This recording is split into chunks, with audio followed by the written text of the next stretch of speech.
ሜሪትስ ፕሮፐርቲ ቀድመው ለሚመጡ የ30% ቅናሽ ያገኛሉ ይሎታል።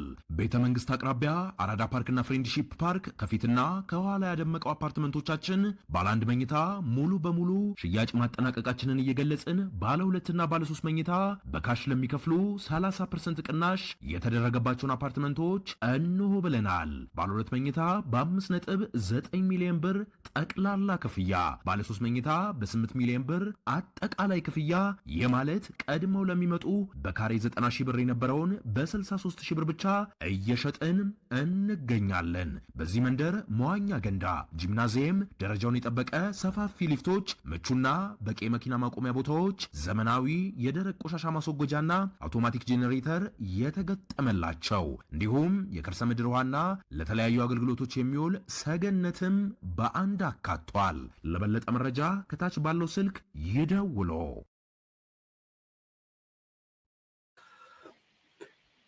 ኤርትራ ፋክተር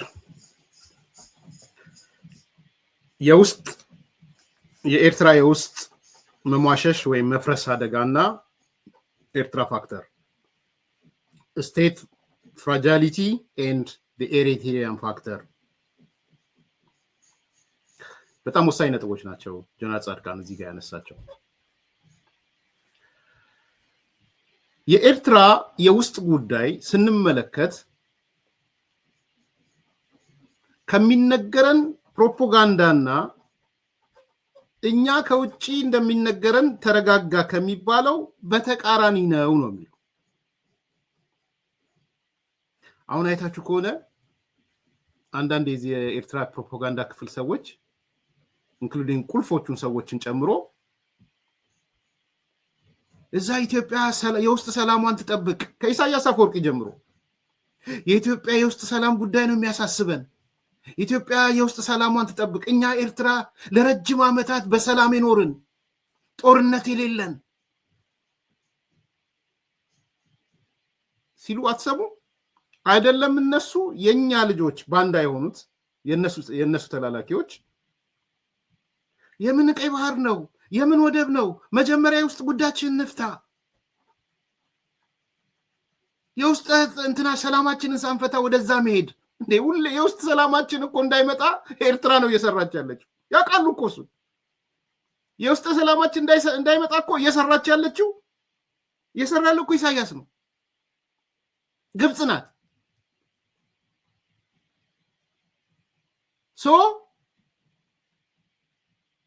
የኤርትራ ጉዳይ አሲፍ ላለፈው 35 ዓመታት ሰላም እንደሆነች የተረጋጋች እንደሆነች እሱን ነው የሚሰብኳችሁ። ጆሮአችሁ ሰምታችሁ አታውቁም? ዋነኛ አቅጣጫቸው እሱ ነው። አሁን ኤርትራ ውስጥ ያለው ሰላም ምን አይነት ሰላም ነው? ስንቶቻችሁ ነው የኤርትራ አይነት ሰላም የምትመኙት? ባይዘው የአዲስ ኮምፓሶች ስንቶቻችሁ እንደ ኤርትራ አይነት ሰላም ይኑረን ብላችሁ ስንቶቻችሁ ትመኛላችሁ?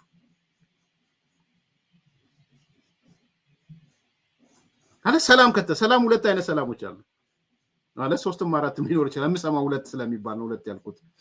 ይሄ እንትን ካታጎራይዝ ማድረግ ጥሩ አይደለም። ሁለት ይከፈላል 3 ይከፈላል አስቸጋሪ ስለሆነ ግን ብዙ ጽሁፎች ሳይ የዶክተር ታደሰ ጽሁፍ ስለ ሰላም የጻፈውን አስታውሳለሁ። ሰላምን በሁለት ነው የሚከፍለው። እውነተኛ ነፃነት ያለው ሰላም አለ፣ የጨቋኝ ሰላም አለ። ስለ ጦርነት የምናወራ ከሆነ እኮ ደቡብ ኮሪያ ናት፣ ሰሜን ኮሪያ ሰላም እኮ ናት፣ ጦርነት የላትም እኮ ሰሜን ኮሪያ። የሰሜን ኮሪያ አይነት ሰላም ትፈልጋላችሁ? ጥያቄው እሱ ነው። እነዚህ ሰዎች የሚክሯሩት ኢሳያስን ጀምሮ የሚክሯሩት የፕሮፓጋንዳ ክፍላቸው የሚክሯራው የኛ ልጆች እዛ የተቀጠሩትና የነሱ ተላላኪዎች የሚክሯሩት ኤርትራ እኮ ሰላም ናት ሲሏችሁ የሰሜን ኮሪያው ሰላም የአፍሪካው ሰሜን ኮሪያ ሰላም ማለት ነው። እና እሱ ነው የምትመኙት? አሁን ስንቶቻችሁ ከምሬ ነው እየጠየቅኩ ያለሁት የኤርትራ ሰላም ይናፍቃችሁ ማለት ምን ነው ኢትዮጵያ እንደ ኤርትራ በሆነች የምትሉ አላችሁ? ንገሯቸው እንደዚህ። እነሱ ጋር ሄደው እኛ እኮ ሰላማዊ ነን ችግር የለብንም ሲሉ የኤርትራ ሰላም ነው ወይ ብላችሁ ጠይቋቸው። በጥያቄ ምልክት አድርጉ።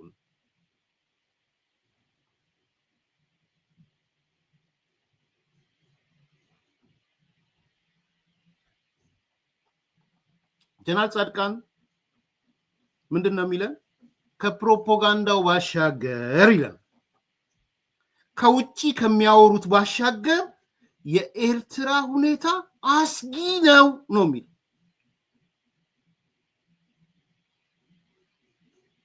ስቴት ፍራጃሊቲ ከዛ ነው የሚመጣው። ከሱ ልጀምርላችሁ።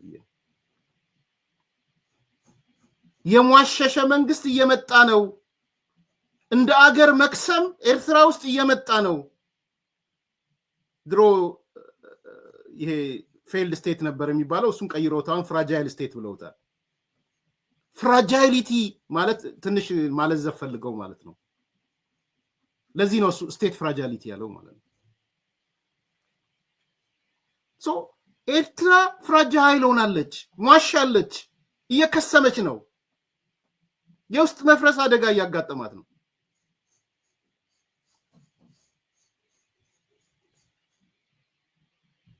ምሳሌዎች ይደረድራል ጀነራል ጻድቃን።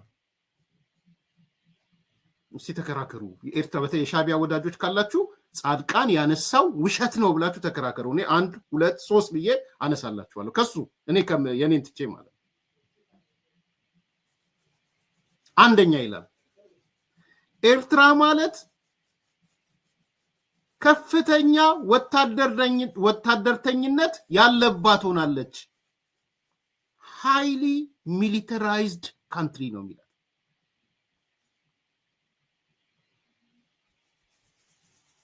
እውነት ነው? ልክ አይደለም? ጻድቃን ዋሽቷል? ሞግቱት ጻድቃን። ሁለተኛ ኤርትራ አምባገነን አውቶክራቲክ መንግስት ነው ያላት።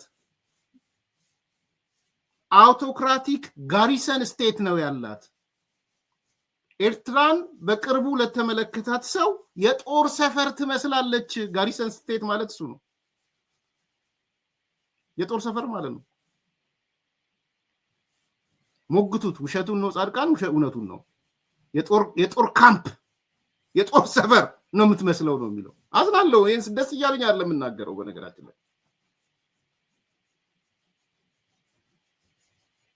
ሶስተኛ ኤርትራ ማለት ተቋማት የሌለባት ሀገር፣ ፖለቲካና ሌሎች ተቋማት የሌለባት ሀገር ሆናለች። ተቋማት የሚባል የለም፣ ኢንስቲትዩሽን የሚባለው ማለት ነው።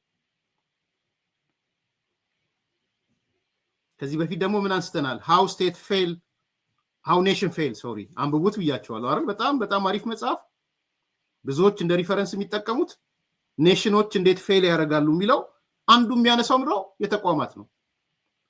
የኢኮኖሚ ተቋማት፣ የፖለቲካ ተቋማት፣ ኢንፍራስትራክቸር የሌላት አገር ትፈርሳለች። የተቋማት ግንባታ ማተር ያደርጋል።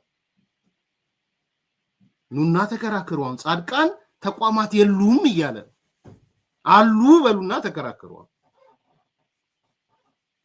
ዋይ ኔሽንስ ፌል። ቴንክ ዩ በሽ። በጣም አሪፍ መጽሐፍ ነው የምር።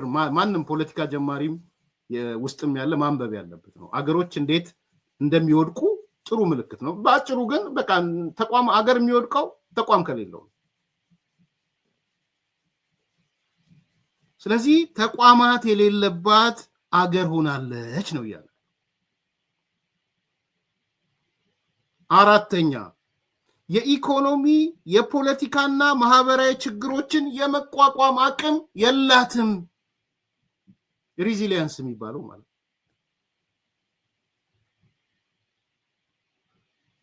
የጦር መንደር ኢዝ አሪፍ ወርድ ነው። የጦር ካምፕ ከምንለው የጦር መንደር ጋሪሰን ስቴት የጦር መንደር ብለው እኔም ላሰፈር የምትለውን ሰፈር ትንሽ ናት መሰለኝ፣ ያው መንደር ይሄን ነው የሚያነሳው ጻድቃን። ኤርትራ የሻዕቢያ ፖለቲከኞች፣ የህግደፍ ፕሮፓጋንዳ ክፍል፣ የህግደፍ ተላላኪዎች፣ የኛ ባንዳዎች ጻድቃን የሚያነሳው እውነት ነው ውሸት ነው? ውጡና ሞግቱት። ውጡና ኖ ኤርትራ ውስጥ ወታደርተኝነት የለም ሞግቱ ትጡና አይ ኢትዮጵያ ኤርትራ አውቶክራቲክ የሆነ ጋሪሰን ስቴት አይደለችም የጦር መንደር አትመስልም የሰላም የፍቅር የመተሳሰብ የቱሪዝም የኢንፎርሜሽን የቴክኖሎጂ የዘመናዊነት ብላችሁ ሞግቱ ሁለተኛ ተቋማት የሉም ነው የሚለው እሱ ለሀገራት ደግሞ መውደቅ መክሰም መፈረካከስ አንዱ ተቋማት ናቸው ውሸት ነው ጻድቃን የሚያወራው በተቋም ላይ ተቋም የሚገነባባት ሀገር እኮ የኢሳያስ ኤርትራ ናት የኢሱ ኤርትራ ማለት የተቋም ግንባታ የትየለለ የሆነባት ናት በሉና አውጡና ሞግቱ ንገሩን ተቋሞቹን ያሉትን ተቋማት የቴክኖሎጂ ተቋማት የፖለቲካ ተቋማት ህግ አውጪው ህግ አስፈጻሚው ህግ ተርጓሚው አገረ መንግስቱ ህጉ ንገሩን ውጡና እስቲ ምን አይነት ህግ አውጪ አለ ምን አይነት ህግ አስፈጻሚ አለ ምን አይነት ተርጓሚ አለ ምን አይነት አመታዊ በጀት አለ የኢኮኖሚ እድገቷ ምን ያህል ፕሪዲክት ይደረጋል ሊበራል የፖለቲካ ተቋማት የሰብአዊ መብት ኮሚሽን የሰብአዊ መብት ጉዳዮች የምርጫ ኮሚሽን ወዘተ ወዘተ ንገሩን ውጡና የፋይናንስ ተቋማት የባንኮች ብዛት የሚዲያ ተቋማት የሚዲያዎች ብዛት ውጡና ንገሩን ዘን ጀነራል ጻድቃውን ወተን እንውቀሰው ምነው የምታወራው ለምንድነው ሌላ ስም ትሰጣት ለኤርትራ መንግስት ለምንድነው ሌላ ስም ትሰጣት ብለን እንውቀሰው ካልወቀስነውና ይሄ ነገር ልክ ነው ካልን ግን የነዚህ ድምር ውጤት ፍራጃይል ስቴት ነው የሚፈጥረው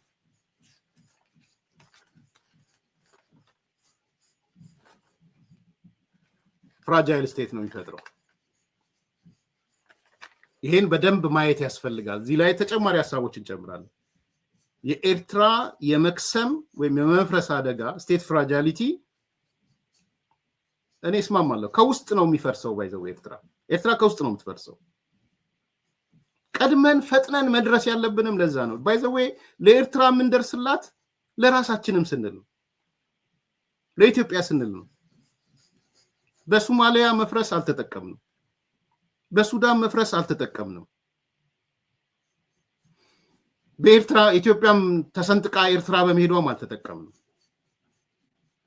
ለኤርትራውያን ስንል አይደለም ለኤርትራ ምን ደርሰው ለራሳችን ስንል ነው ምን ደርሰው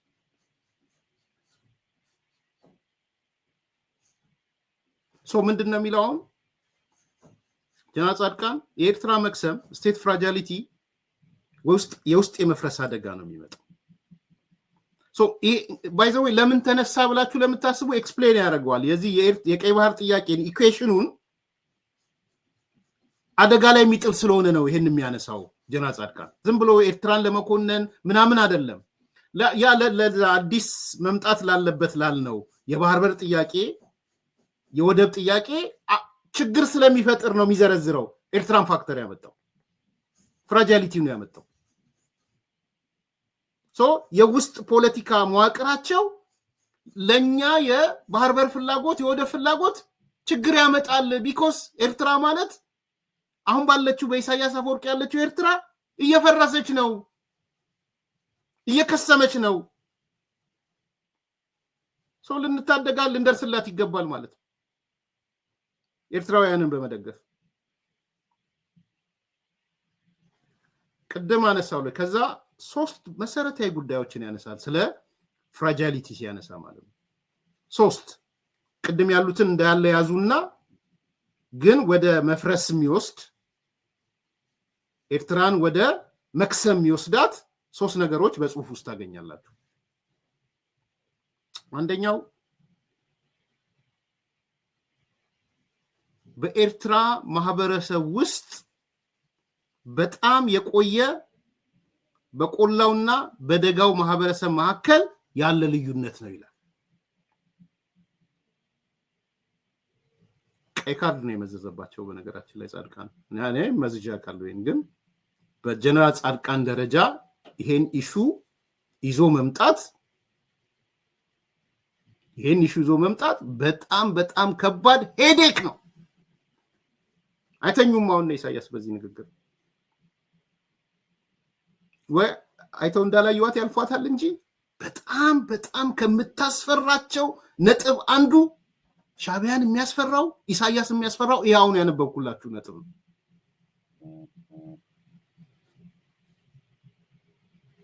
ምንድነው የሚለው? በኤርትራ ማህበረሰብ ውስጥ በጣም የቆየ በቆላውና በደጋው ማህበረሰብ መካከል ልዩነት አለ። እንደ አርተሌ እሳተ ገሞራ የሚንቦለቦል ነው። በነገራችን ላይ የቆየም ነው። this is የኤርትራ አክሊስ ተረከዝ ነው። በነገራችን ላይ እንደ ህዝብም እንደ መንግስትም ከልቤ ነው የምነግራችሁ። ኤርትራ ማፍረስ የሚፈልግ ሰው ኢትዮጵያ ኤርትራን የማፍረስ ፍላጎት ቢኖራት እና እኔ ምክር ስጠኝ ብዬ ብጠየቅ አሁን የጻድቃንን ነው ማመጣው። ግን ኢትዮጵያ ኤርትራ መፍረስ እንደማልፈልግ ስለምታውቁ ማለት ነው። ግን ክፉ ምክር ብባል የክፉ ምክሮች ሁሉ ምክር ይሄ ምክር ነው። በነገራችን እንደ አርታሌ እሳተ ገሞራ ነው የሚንቦለቦለው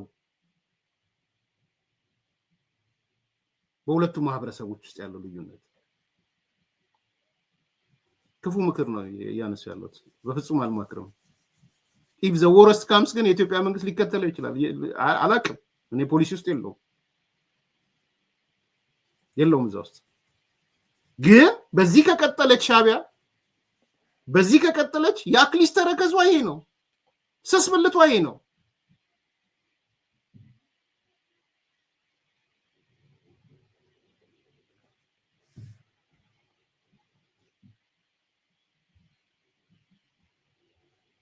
እሺ አባረዋል ቆይታኝ አባሩልኝ አዲስ ኮምፓውንድ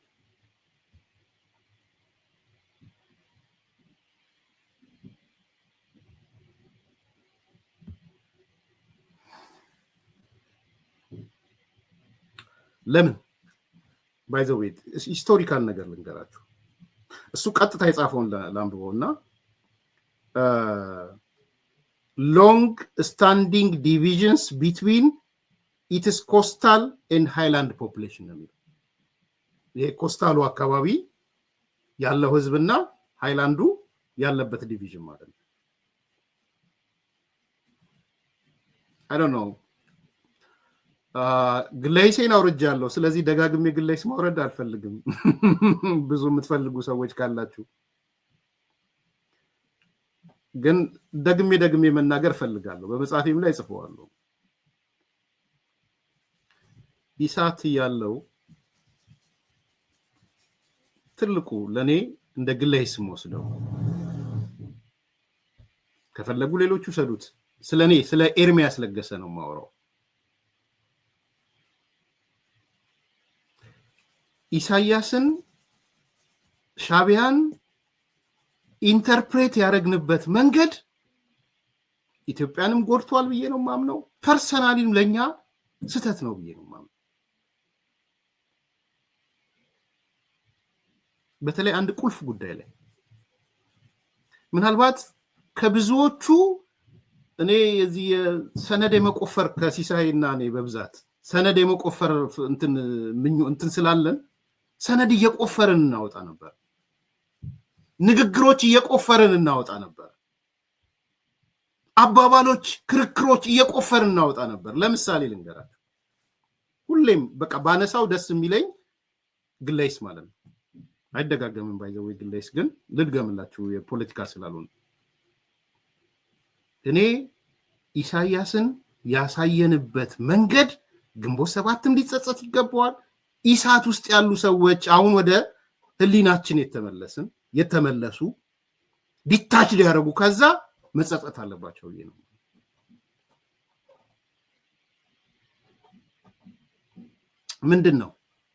ምንድነው ቁልፉ ነጥብ? ኢሳያስን አሲፍ የብሔር ፖለቲካ እንደሚጠየፍ የኢትዮጵያን አንድነት እንደሚወድ ከህወሓት ጋር የነበረውም ጸብ ይሄንን የብሔር ፖለቲካ አሽቀንጥራችሁ ጣሉ እያለ እንደሚከራከር ሰነድ እያገላበጥን የኤርትራ ጥያቄ ከየት ወዴት የሚለው መጽሐፍ ላይ አቶ መለስና ወይም ህወሓትና ኢሳያስ አንዱ የተጣሉት ነጥብ ይሄ ነው። እውነት ነው መጣላታቸው። የብሔር ፖለቲካ የሚል መገንጠል የሚል ታው ይላቸዋል እነሱን። እኛ ግን የኢትዮጵያ ወዳጅነቱን ያሳየ ነው። አያችሁ ኢሳያስ የብሔር ፖለቲካ እኮ ይጠየፋል፣ የዘር ፖለቲካ እኮ ይጠየፋል ብለን ነው ኢሳያስን የሸጥ ነው።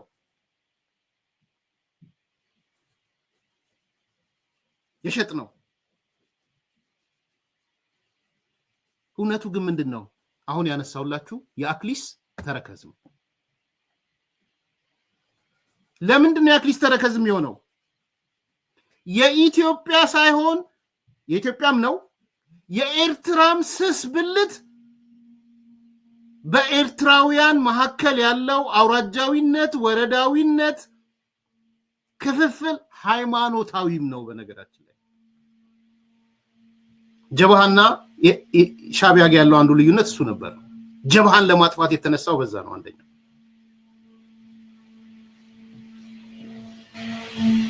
ስለዚህ ኢሳያስ ከራሱ ሰክቶ የብሔር ፖለቲካውን ተው፣ የዘር ፖለቲካውን ተው አላቸው እንጂ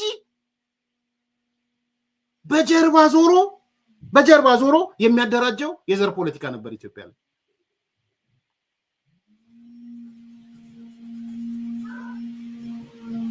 የዘር ፖለቲካ የሚጠየፍ ከሆነ የኢሳያስ ወዳጆች ስሙን፣ አሁን ኢሳት ውስጥ የኛ ጓደኞች አንዳንዶቻችሁማ አሁን ከቅርብ ጊዜ ጀምሮ የኢሳያስ ፍቅር ሊገላችሁ ተነስታችኋል። እነ እስክንድር ምናምን ዳውን አረጉ መሰለኝ። አሁን በቃ የኢሳያስ ፍቅር ወይ ሞት ያሉ ሰዎች እያየው ነው። ቆርጦ ይልኩልኛል። ከመቼ እንደመነጫ አላቅም። የኢሳያስ ፍቅር አንዳንዴ የጻፋችሁትን መጽሐፍም ዘር ብላችሁ ይዩት። ሉክ ኢሳያስ ለኢትዮጵያ የዘር ፖለቲካ መጥፎ ነው፣ የብሔር ፖለቲካ መጥፎ ነው ካለ ለምንድን ነው ታዲያ ኤርትራ ውስጥ ሄዶ የዘር ፖለቲከኞችን የሚያደራጀው? ዛሬ ከኢሳያስ ጋር ያላችሁ ሰዎች ይሄንን መልስ መልሱ። ዛሬ ለኢሳያስ ባንዳ ለመሆን ያሰባችሁ ያላችሁ ሰዎች ወይም የሆናችሁ ሰዎች እቺ መልስ መልሷት። በርግጥም የሚጠየፍ ከሆነ የብሔር ፖለቲካን፣ የዘር ፖለቲካን፣ የጎሳ ፖለቲካ የሚባለውን የሚጠየፍ ከሆነ ለምንድን ነው ኦነግን ጉያው ስር የከተተው? ሲያባብለው የኖረው ለምንድን ነው? ለምንድን ነው ደሚትን ጉያው ስር የከተተው? ሲያባብለው የኖረው ለምንድን ነው? ለምንድን ነው የአማራ ድርጅቶችን እንደውም ከአብሮ ምንድነው ከአርበኛ ምናምን ከሚባለው ገንጥሎ አውጥቶ የአማራ ድርጅት እንዲደራጁ አርጎ ጉያው ስር ለምን ከተተ?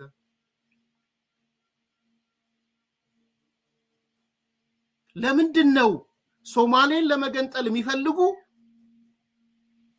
የሶማሌ የኦጋዴን ኃይሎችን ተገንጣይ ኦጋዴን ኃይሎችን ጉያው ስር ለምን ከተተ?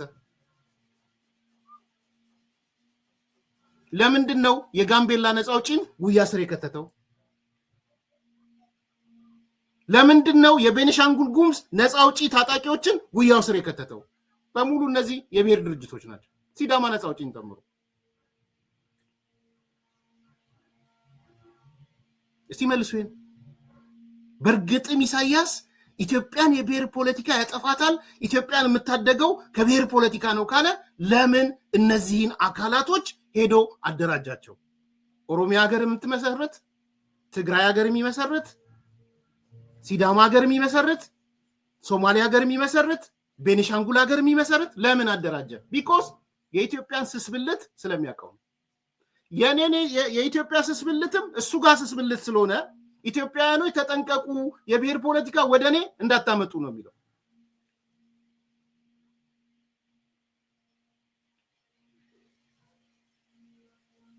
ይሄ ነው ግለይሱ።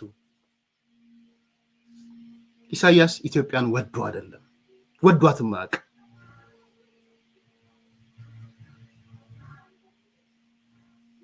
ምናልባትም በዓለም ላይ ከሚጠላት ሀገር ቁጥር 1 አሁን የማስበው ኢትዮጵያ ናት። ቁጥር 1 እጅግ አምርሮ የሚጠላት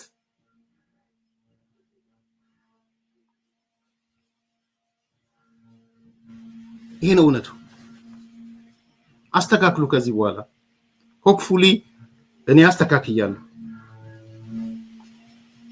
ኢሳያስ ኢትዮጵያን ይወዳል፣ የብሔር ፖለቲካ ይጠየፋል እንደ ይሄው መዚህ መጻፍ አልልም። ከዚህ በኋላ ቆየው ካላልኩ 6 ዓመት አልፎኛል፣ 7 ዓመት አልፎኛል። I don't know 7 ዓመት እንደ 1 ዓመት መቁጠር ትችላለህ። አሁንም ደግሞ እየመጡ ያሉ እያየው ነው። እነ ሲሳይ ጌና ምን እያየዋቸው ነው። ጥሩ ነው። በጣም በስስብልት ነበረው እንደምታውቁት ሲሳይ። ግን ለምንድን ነው አሁን ወደ እንትኑ ሲመጣ ሰው ለመጥራት የፈለኩት በጭፍለቃ ሁሉንም ማየት ስለማያስፈልግ ብዬ ነው። ሪያላይዝ ሲያደርግ አፋሩን ይዞት መጣ። አይታችኋል። የኤርትራንትኖቹን ይዞ መጣ። ለምረ ይዞ የመጣው ቢኮዝ የሄድንበት መንገድ ስህተት ስለሆነ ነው። ባይዘው የሄድክበት መንገድ ስህተት ከሆነ ስህተት ነው ብለህ መቀበል ነው። መቸንከር አያስፈልግም። እኛ ሀገር መሪ አይደለንም፣ የፖሊሲ ሜከር አይደለንም ምናምን። ለምነው ስልጣን የለኝም፣ ፈልገው ስልጣን የለኝም። ስህተት የሰራሁት ነገር ካለ ስህተት መነሻ የለኝም እያልኩ አይደለም። መነሻ ነበረኝ። እኔ ፐርሰናሊ መነሻ ነበረኝ። አንድ መጽሐፍ አለ ኤርትራ ከየት ወዴት፣ ሁሌም ይዤም ዞሮ ገጹን ሁሉ አውቀዋለሁ፣ ስቴትመንቱን ሁሉ አውቀዋለሁ። ኢሳያስ ተቆጣ፣ የብሔር ፖለቲካ አቁሙ አላቸው። መለስን ተቆጣው፣ አትንገንጠሉ አላቸው ምናምን። ተገልበጡና ግን ይዩት። ኤርትራ መገንጠል ትችላለች፣ እናንተ መገንጠል አትችሉ ነው የሚለው። ስለዚህ አንዱ ጻድቃን ያነሳልን በኤርትራ ማህበረሰብ ውስጥ የቆየ በቆላውና በደጋው መካከል ያለ ልዩነት ነው። አክሊስ ተረከዙ ይሄ ነው። long standing division between its coastal and highland population. by the way ትግሪን ኮንሴፕትም ከሌላ ሩቅ እንዳይመስላችሁ ከዚህ ጋር የተሳሰረ ነው። ትግራይን ማጥፋት አለብኝ፣ ተጋሩን ማጥፋት አለብኝ ብሎ ኢሳያስ የተነሳው በባዶ እንዳይመስላችሁ። አንዳንዶች በጣም አሳንሰው ነው አይደለም። የኤርትራ ብሔርተኝነት መገንባት አልቻለም። ኤርትራ ናሽናሊዝም ከማይገነባባቸው ፋክተሮች አንዱ አሁን ጻድቃን ያነሳው ነው። አንድ ይሄ ወጥ ኤርትራዊ ማለት ነው። ኤርትራ ናሽናሊዝም whatever in a good phase ሊሆን ይችላል። ኢሳያስ ኖሮ ጉድ ፌዝ አይሆንም። አክቹአሊ ግን ኢን ጉድ ፌዝ ያለ ኤርትራዊነት እኛ ኢትዮጵያዊነት እንደምንለው መገንባት አልቻለም። ለምንድን ነው ኤርትራዊ ብሔርተኝነት መገንባት ያልቻለው? ዋይ የኢሳያስ እንደተጠበቀው ነው። የኢሳያስን ጉዳይ እንደተጠበቀው ነው። with all conditions ምንድናቸው ፓራሜትሮቹ መገንባት ያልቻለባቸው ምክንያቶች ብላችሁ ብትጠይቁ አንደኛው አሁን ጻድቃን ያነሳው ሲሪየስ የሆነ ዲቪዥን ያለው ከትጥቅ ትግሉ ጀምሮ ማለት ነው። ከትጥቅ ትግሉ በፊትም የኤርትራ ጉዳይ የሚለው መጽሐፍ አንብቡት። አብዛኞቹ የኢትዮጵያ ዩኒየኒስቶች ነበሩ፣ የኢትዮጵያ አንድነት ደጋፊዎች ነበሩ፣ ተገንጣይነትን የማያስቡ። ያን በዳታ ማምጣት እችላለሁ። በጣም በርካታ በኢትዮጵያ አንድነት ውስጥ ነው የኤርትራ ችግር የሚፈታ የሚሉ ከጦርነቱ በፊት ምናልባትም ከትጥቅ ትግሉ ከመጀመሩ በፊት ንጉሱ ከመወሰናቸው በፊት ወደ ኢትዮጵያ ከሪፍ እንትኑ አጥቶ ወደ ኢትዮጵያ መቀላቀል ማለት ነው።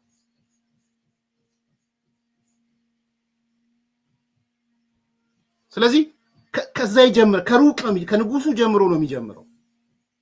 ምናልባት እሳቸው በኃይል ባይቀላቅሉት ኖሮ ለውጦች ሊኖሩ ይችሉ ይሆናል ነበር። እንደተባለው በኮንፌዴሬት መኖር ብቻ ኖሮ ማለት ነው። ከዛ ቀጥሎ ግን ማህበረሰባዊ ልዩነቱ ቀጥሏል።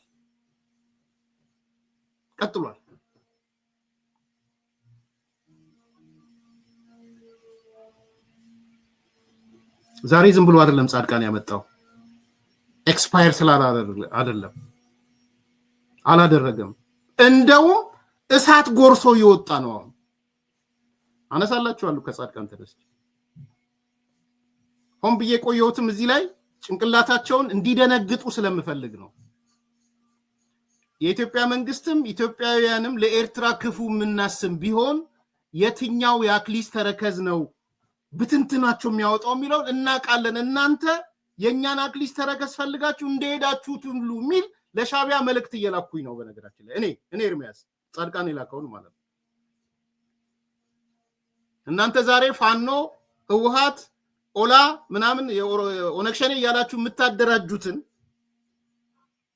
ህወሓትም ማሳቢው ምን እንደሆነ ይታወቃል ፋኖ የሀገር መበተን ነው ሐሳቡን ባውን ለሁኔታ የኦሮሞ ነጻነት ሰራዊት በግልጽ ኦሮሞ የምትባል ሀገር ነው ያደራጃችሁ ያላችሁት አካላቶች እንደናንተ ፋኖ ኦላ ቲፒኤልኤፍ ብላችሁ እንደምታቀናጁት ጽምዶ እንደምትፈጥሩት እኛም ኢትዮጵያውያን ተመሳሳይ ነገር ይዘን ብንመጣ ኤርትራ በትንትኗ ነው የምትወጣው ሬዚሊየንስ የላትም ሬዚሊየንስ እኛ we are big to fail by the way ለመውደቅ በጣም ትልቅ ነው you know the concept of big to fail መውደቅ ከባድ ነው ለኢትዮጵያ እናንተ መጣል ግን ቀላል ነው ለሻቢያ ብለን ግን ለኢሳያስ ብለን ለኤርትራ መውደቅ የለባትም ኮንሴፕቱ እሱ ነው ማዳን ያለብን ከኢሳያስ ነው ማዳን ያለብን ከሻቢያ ነው ማዳን ያለብን ሶ ማጠንጠኛው ስታስቡ ከኤርትራ የኤርትራን ህዝብ ከማዳን አንፃር ነው እየተናገርኩ ያለው አይ ቲንክ የጻድቃን ምሳቤ እሱ ነው የሚመስለው so we are big to fail እኛ በጣም ትልቅ ነን ለመፍረስ እናንተ በጣም ትንሽ ናችሁ ለመፍረስ ይሄ ፋክት ነው so አንዱ ይሄ ነው ስለዚህ የኤርትራ ፍራጃሊቲ የመክሰም አደጋ አንዱ የሚመነጨው ጻድቃን የሚነግረን በኤርትራ ማህበረሰብ ውስጥ በጣም የቆየ በቆላውና በደጋው ማህበረሰብ መካከል ያለው ልዩነት ነው የሚለው አንድ ሁለተኛ በኤርትራ የመጣው የዴሞግራፊ ለውጥ እና ንቅናቄ በተለይ የወጣቶቹ ይሄ በኤክሰደስ በዚህ በውጭ ያሉት የትግራይ ወጣቶች የፈጠሩት ሙቭመንት ብርጌና አመዶ ምናምን አያያችሁት ነው እሱ ወደ ምን ሊወስዳት ይችላል ጠባቂ ከሌለ is very small to fail ትንሽ ሀገርና ትወድቃለች ሰው በውጭ ሀገር ያሉት የወጣቶቹ ንቅናቄ ምናምን የውጭ ሀገር እንትን ያሉት ራሱ ሌላ ሁለተኛው የፍራጃሊቲ መለኪያ ነው የሚለው ጻድቃን ሶስተኛው የረጅም ጊዜ አምባገነኑ መሪ ከፖለቲካ መነሳት በጥንቃቄ ካልተያዘ ከስልጣን መነሳት በጥንቃቄ ካልተያዘ ሊፈጥር የሚችለው ትርምስ ይለዋል ፖለቲካል ትርምስ ሊኖር ይችላል ሰው ያንን ክፍተት የሚሞላ ነገር የተለያየ ፋክተሮች ሮጠው ሊገቡ ይችላሉ ነው ጀና ጻድቃን ያው ኦሬዲ ኢሳያስ ያለቀለት ነው እንደምታዩት ተፈጥሮ ሚዛው እየሄደች ነው ሰዎቻቸው አሁን ኤርትራ ውስጥ የቀብር ስርዓት ነው ያው እየጨመረ የመጣው ጠቅላላ አሁን አርጅተዋል ሶ ከዚህ በኋላ በተለይ the next 5 እና ምናምን 5 to 10 years በቀብር ስነ ስርዓት የሚጠናቀቅ መሪዎች ነው የሚሆነው በቀብር ስነ ስርዓት ይጠናቀቃል በእርግጠኝነት not only ኢሳያስ በኢሳያስ ዙሪያ ያሉ የግደፍ ሰዎች በሙሉ ተፈጥሮ ነው ለተፈጥሮን ልትቀንሰው ልትጨምረው አትችልም ይሄዳሉ በሙሉ ፎቶዎች አይታችኋል? የአንዳንዶቹን ጀነራል ፎቶ አያስደነግጥም? የሉም እኮ ኖረው የሉም እኮ እንትኖቹ ኖረው የሉም። ስለዚህ ተፈጥሮም ዊዝን 10 years ጠቅላላ ነው የምትወስዳቸው ሰውየውን ጨምሮ። ያ የሚፈጥረው ክፍተት ይኖራል፣ ቫኪዩም ይኖራል። ያም ቫኪዩም ለመሙላት የሚኖር ፍትጊያ ይኖራል።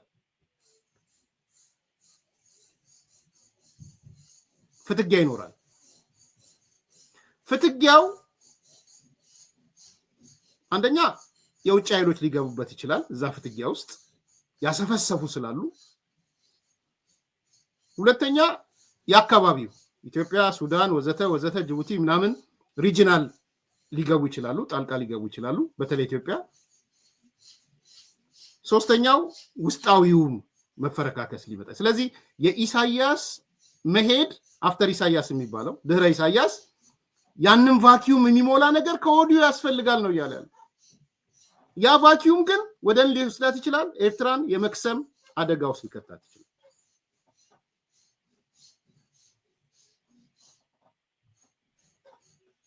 የመክሰም አደጋ ውስጥ ሊከታት ይችላል። የኢሳያስ መሄድ ወይም አፍተር ኢሳያስ የሚፈጠረው ክፍተት ማለት ነው። የጦርነት አውድማ የመሆን እድሏ ሰፊ ነው የሚለው።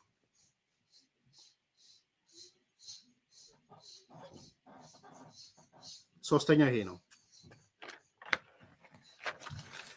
አራተኛው ከአንደኛው ጋር የተሳሰረ በልዩ ሁኔታ ያስቀመጠው ሳውዘርን ሬድ ሲ ብሎ ያስቀመጠው ነው። በደንብ ቺን ፎከስ እንድታደርጉልኝ እፈልጋለሁ። ሳውዘርን ሬድ ሲ ብሎ ያስቀመጠዋል አራተኛው።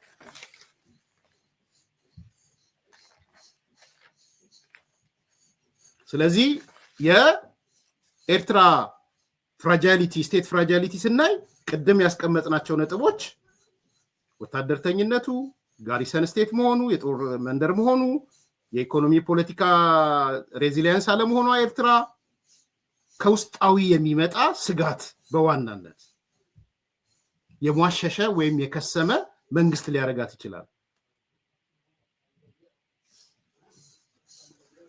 ትላንትና እንደው ብቻዬን ከምስቅ አብረን ብንስቅ ደስ ይለኛል። 1900 ሰው አለ። ስለዚህ ላይክ አርጉ፣ ሰብስክራይብ አርጉ፣ ሼር አርጉ። ብዙ ሰው ሼር አላረገም፣ ላይክ አላረገም ሲሉ ነበረ። ትላንትና ሰውየውን እናንተ እንድትነግሩኝ እፈልጋለሁ። ካላንገራችሁኝ ትንሽ ቆይቼ እኔ እነግራችኋለሁ። ብቻዬን ግን ፕሮግራሙን እየሰማው በቃ የሆነ ሳኩኝም አዘንኩኝም። በነገራችን ላይ በአንድ በኩል ሳቅ፣ በሌላ በኩል ሀዘን። ሀዘንና ሳቅ ሲቀላቀልባችሁ አስቡ ምን ሊሆን እንደሚችል። ምንድን ነበረ? ጋዜጠኛዋ ትጠይቀዋለች። ምንድነው አንተ ሰሞኑን ብዙ ሰው እያወራብ ነው፣ የኤርትራ መንግስት ፍቅርህ የትየለሌ ደረሰ ትለዋለች ለጋዜጠኛዋ። ቃል በቃል አይደለም ያነሳሁት። ይሄ የኤርትራ መንግስት ፍቅርህ በልዩ ሁኔታ እንደው ፍቅርህ አይሎ ሊገል ነው፣ ፍቅርህ ሊገል ነው አለች ጋዜጠኛዋ። ደረቱን ነፋ መላሹ። ደረቱን ነፋና አሁን ቃል በቃል ነው የምነግራችሁ። ደረቱን ነፍቶ ነው የተናገረው። ሳኩኝም አዘንኩኝም።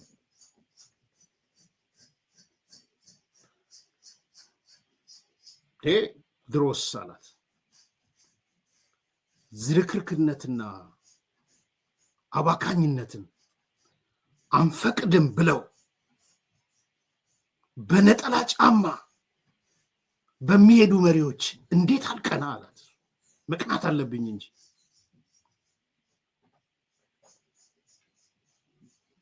ብቻዬን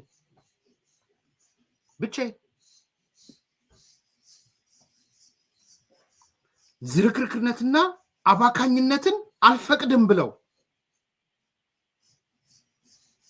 በነጠላ ጫማ የሚሄዱ መሪዎችን እንደማየት የሚያስቀና ነገር አለ ወይ?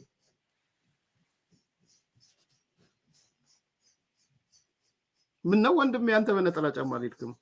ምን ነው ከረባት ለብሰህ እየመጣ ነው? አንድ ከረባት እንኳን አታረግም። ከረባት እየቀያየርክ ነው፣ ከሸሚዝም ኮትም እየቀያየርክ ነው የምትመጣው። አንተ አባካኝ ነህ ማለት ነው። እንደው ፐርሰናሊ ዝርክርክ ነህ ማለት ነው። ያስቃልም ያሳቅቃልም።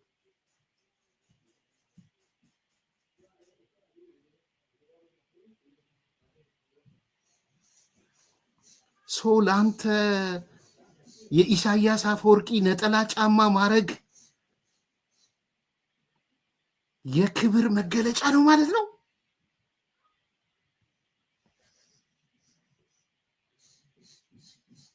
የአገር መሪ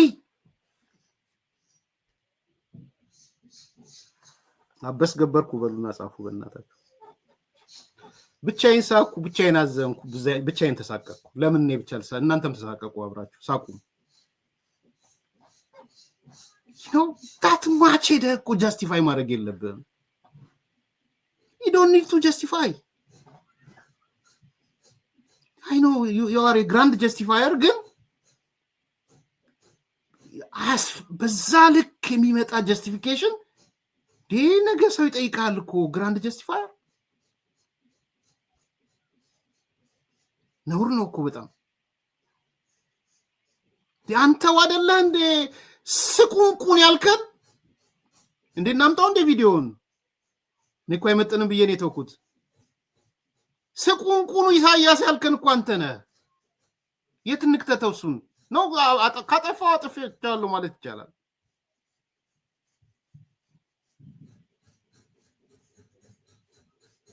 የአንድ ሀገር መሪ በነጠላ ጫማ የሄደ የክብር መገለጫ ነው። አናዝረከረክም ባጀታችንን የሚል መገለጫ ነው። አባካኝ አለመሆን መገለጫ ነው።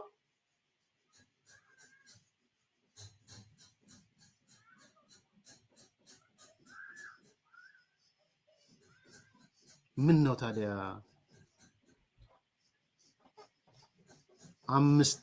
5 ሚሊዮን ሰጠን? እንግዲህ አንዳርጋቸው ያመነውን ልናገር ብዬ ነው። በየጊዜው ስንትን ያለው አንዳርጋቸው? እኔ እንኳን እዛ ያለው ብዙ አላቅም ነበር። ዳዊት ከበደ ያወጣውን የሰማሁት በኋላ ነው። ልክ ነው የተባለው እንጂ የኤርትራ መንግስት አመስግኑልኝ ያለው አንዳርጋቸው በምን ተለያችሁ? አይ አንዳርጋቸው ልጅ ሚስተር ጀስቲፋየር 350 ሺህ ነው ያለው። በየጊዜው በየአመቱ 350 ሺህ ሰጡን ነበር ነው ያለው አንዳርጋቸው።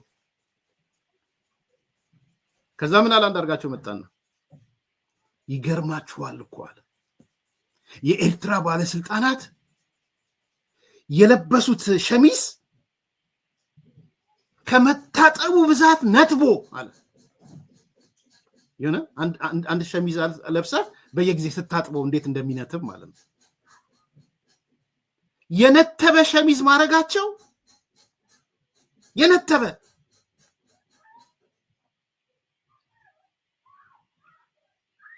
ምን ነው ታዲያ 350 ሺህ ለኛ ሰጡን? ይሳት ከነበረ ከተሰጠ አንዳርጋቸው ስላልክ ነው ባይዘው። እኔ ማቀ የነበረው በየስቴቱ እየሄድኩኝ ስለምን ነበር ማቀው።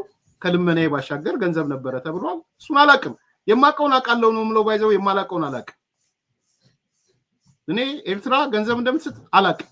ፋይናንሱም እኛ ጋር ነበር። አሁን አንዳርጋቸው ወጥቶ ግን 350 ሺህ በየአመቱ ይሰጠን ነበር ስላለ ልክድ አልችልም። አይ ዶንት ኖ እንዳልኳችሁ ነው። እኔ በየስቴቱ እየለመንኩ ኤርሚያስ እየተባለ ያልዘለልኩበት ስቴት የለም፣ ያላስፈታሁት ኪስ የለም። እየሄድኩኝ በየቦታው ጽሁፍ በየቀን ቁጭ ብዬ ጽፌ ምን ብዬ በወር ውስጥ ቢያንስ 2 ስቴት ሄዳለሁ በትንሹ።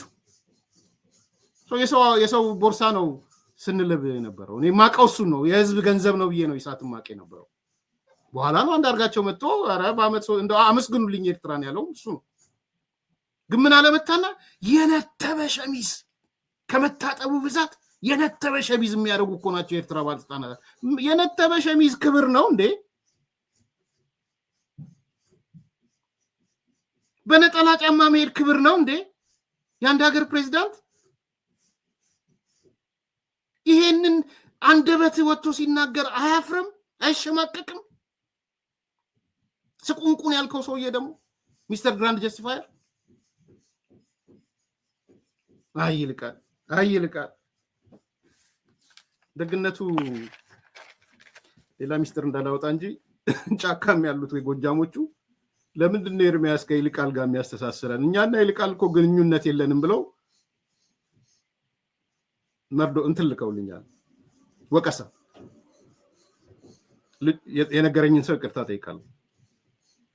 ግን በቃ ለምንድን ነው ይልቃልን ከኛ ከጎጃም ፋኖ ጋር የሚያስተሳስረው? እኛን በራሳችን ይናገረን ሂስ ያርገን ይስደበን፣ ከሰደበንም የሚተቸንም ካለ ተቸን። ለምንድን ነው ከይልቃል ጋር የሚያገኝ? እኛ ይልቃልና እኛ ግንኙነት የለንም ብለውኛል። ባይዘው ኤንድ ትረስት ማድረገው ሰው ምንም አይነት ከይልቃል ጋር ግንኙነት የለንም ብለዋል። ውሸታቸው ሊሆን ይችላል። ለኔ ብዙም ይጠቅማል አይጠቅምም ብዬ አይደለም እነግራችሁ፣ እንዲሰማ ብዬ ነው። እንደሚሰማ አውቃለሁ። ዋና እሱ እየመጣ የሚያወራቸው ሰዎች እኛ ከይልቃል ጋር አንገናኝም ብለዋል። አጃምሎ አይናገረን። እኛ ይልቃልና እኛ አንድ አይደለም። ክሪቲካል የሆኑ ሰዎች ዋና ፋክተሮች ናቸው። ዋና የጎጃም ፋኖ ዋና አንቀሳቃሾች። ሰው የሚያሄሰን ከሆነ የሚተቸን ከሆነ ከይልቃል ጋር ያጃመለ አይተቸን ስላሉ ነው ረገብ የሚያደርጉት። እንድታውቀው ይልቃል እንዲህ ያለ መረጃ ነው ይጃል። in any case የኤርትራ መሪዎች የሚያኮሩ ሳይሆን በነጠላ ጫማ መሄዳቸው የሚያሳፍር እንጂ የሚያኮራ አይደለም። ሚስተር ይልቃል ጓድ ይልቃል አትቅና፣ በዚህ በእርግጠኝነት አትቅና። በእርግጠኝነት ነው መቅናት ያለብህ። ዛሬ በጣም ዘረኛውን አይቻለሁ። መቅናት ካለብህ ለምንድን ነው ኤርትራ መንግስት መመስረት ያልቻለችው? እሱንም ግራንድ ጀስቲፋይ ታደርገዋለህ መተለ ነገሩ ለምን ነግርሃለሁ። ስለዚህ ኤርትራ የመክሰም የመፍረስ አደጋ ውስጥ ገብታለች። አንደኛው ፋክተር በማህበረሰብ ውስጥ ያለ የቆየ ልዩነት ነው። ሁለተኛው ፋክተር የዴሞግራፊ ለውጥ ነው። ወጣቶቹ ወደ ውጭ ወጥተው ንቅናቄ ጀምረዋል። ሶስተኛው ፋክተር እና አደጋው የኢሳያስ አፈወርቂ ማርጀት፣ የአገዛዙ ማርጀት ነገ ሲወጣ ሌላ የሚፈጠር ቫኪዩም ካለ ያንን ቫኪዩም ለመሙላት ከውጭ የሚመጣ ከጎረቤት የሚመጣ ከውስጥ የሚመጣ የፓወር እንትን ሊያፈርሳት ይችላል። አራተኛው ጋር ነበር ያቆምኩት። አራተኛው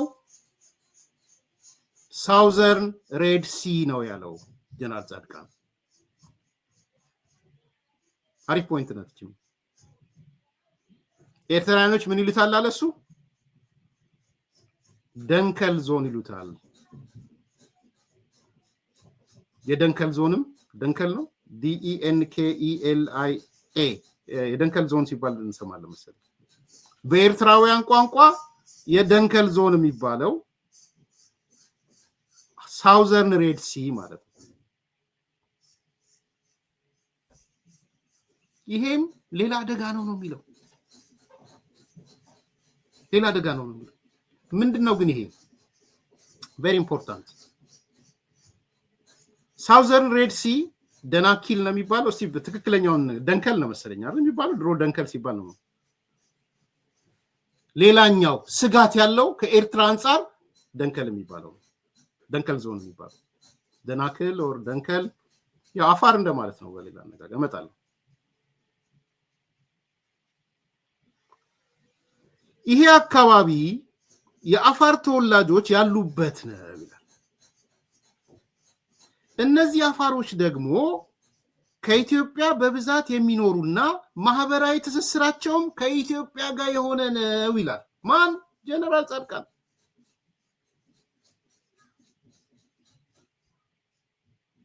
ከደቡብ ማሳዋ ፖርት እስከ ፖርት ኦፍ አሰብ ድረስ የተለጠጠ ነው ይላል።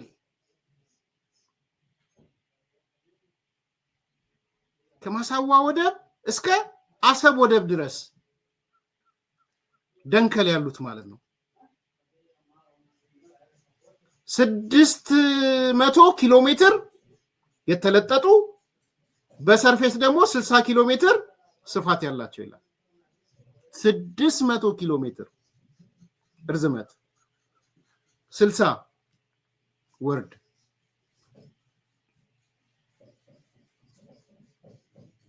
ይሄ ሌላኛው የስጋት ዞን ነው የሚለው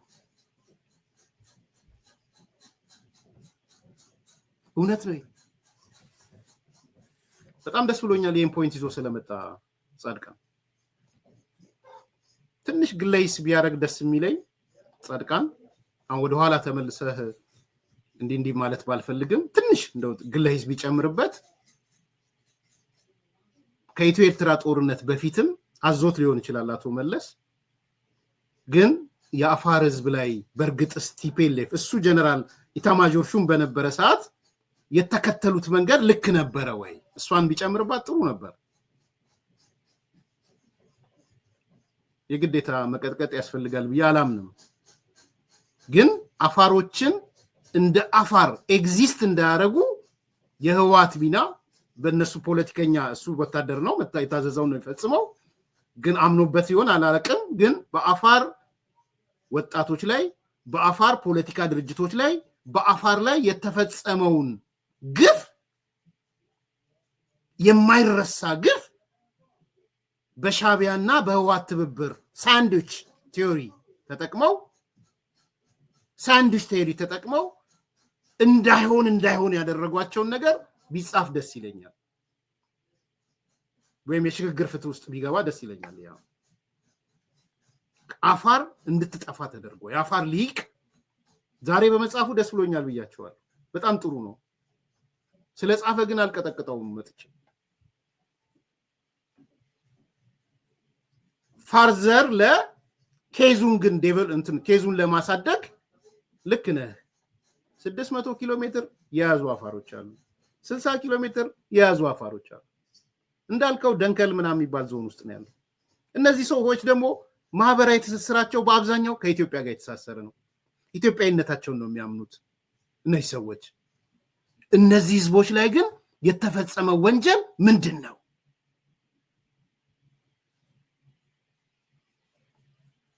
ያ ወንጀል ዛሬ ወደ መፍረስ ይወስዳታል ኤርትራን። እውነት ነው።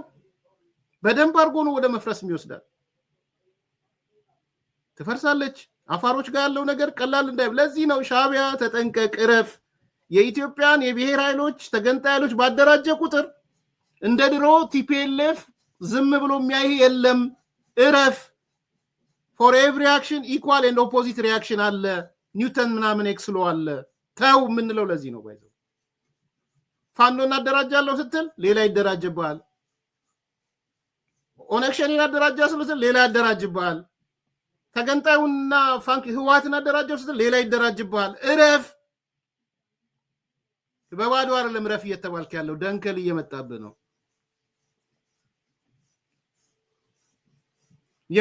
ደንከል።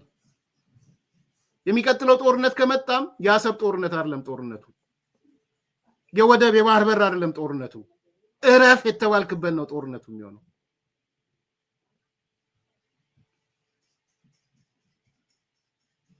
ስለዚህ እነዚህ የነበሩት ሴራዎች ላይ ትንሽ አፋሮችን ቶሎ በደንብ ቢታዩ ጥሩ ነበረ ብዬ አምናለሁ።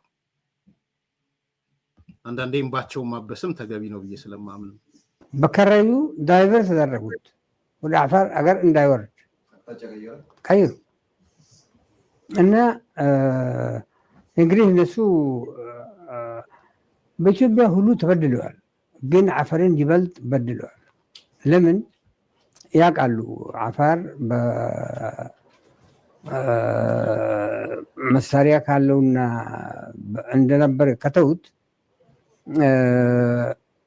በውጊያ ጊዜም ይተዋወቃሉ።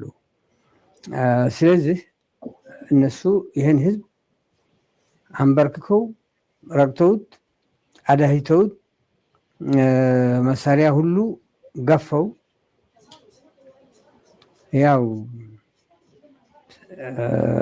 አርብቶ አደርም ያ ግጦሹ የነበረበት መሬት በሙሉ ወስደውበት በየጊዜው ስም እያመጡ አንድ ጊዜ የስኳር አንድ ጊዜ የውጭ ኢንቨስተር አንድ ጊዜ ምን እያሉ ያ ህዝብ ዛሬ ሚሊዮንስ ከነበረው እንስሳ በእውነቱ 200 የለም ካልኩኝ አሁን ብዙ ሰው ይሰማኛል። ማንም ይሄ ልክድ አይችልም። የለም ህዝቡን አዳሂቶታል፣ ሞራሉን ገሏል። 200 ቀረ ነው የሚሉት ከእንስሳዎቹ 200 ይቀራል። ይሄ እንግዲህ አሁን 100 ላም የነበረው አቨሬጅ ነበር በአፈር 100 ላም ለቤተሰብ አቨሬጅ ነው። ከግመልም ከፍየልም ፍየልና በግማ አይቆጠርም። እንዳው የሚቆጠረው ላምና ግመል ነበር።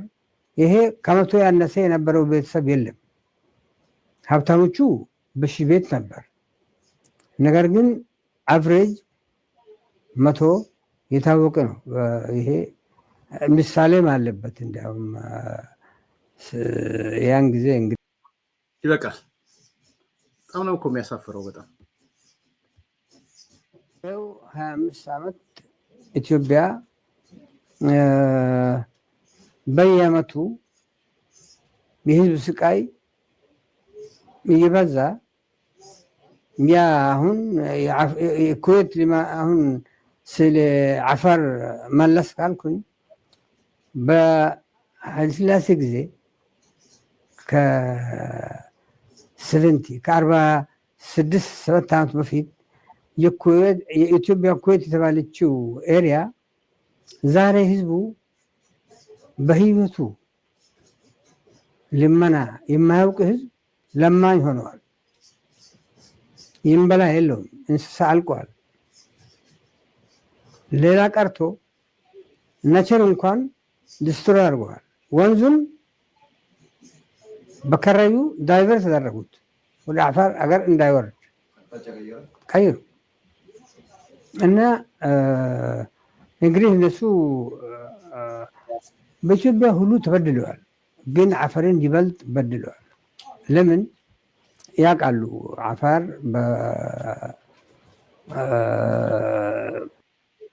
ይበቃቸዋል። ሰማችኋል?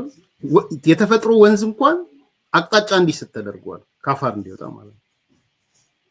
የአፋር ሀብቱ ከብቶቹ ናቸው። 200 በአቬሬጅ አንድ ፋሚሊ ውስጥ የነበረ ከ200 ወደ 2 ማለት ነው። ምክንያቱም ኢሳያስ አፋሮችን ማጥፋት አለበት። ያው ሴም ስቶሪ ነው። ባይዘው ተጋሮች እንድትነቁ የምፈልገው ተጋሩን ማጥፋት የሚፈልግበት አመክንዮ አፋርን ማጥፋት የሚፈልግበት አመክንዮ ጋር አንድ አይነት ነው። ለኢሳያስ ይዘቱ ሊለያይ ይችላል። ይዘቱ ተጋሩን ማጥፋት የሚፈልገው ለኤርትራ ብሔርተኝነት እንቅፋት ናቸው ብሎ ስለሚያስብ፣ ዋነኛ ጠላቶቼ ተጋሮች ናቸው ብሎ ስለሚያስብ፣ አፋሮችም ለኤርትራ ብሔርተኝነት ዋነኛ ጠላት የኢትዮጵያዊ ሴንቲመንት ነው ያላቸው። ተውት፣ ወደ ምናምን የሚለውን ለጊዜው ተውትና ከኢሳያስ ጋር እንቆማለን ምናምን ለምትሉ ተጋሮች ነው እየተናገርኳቸው ያለሁት።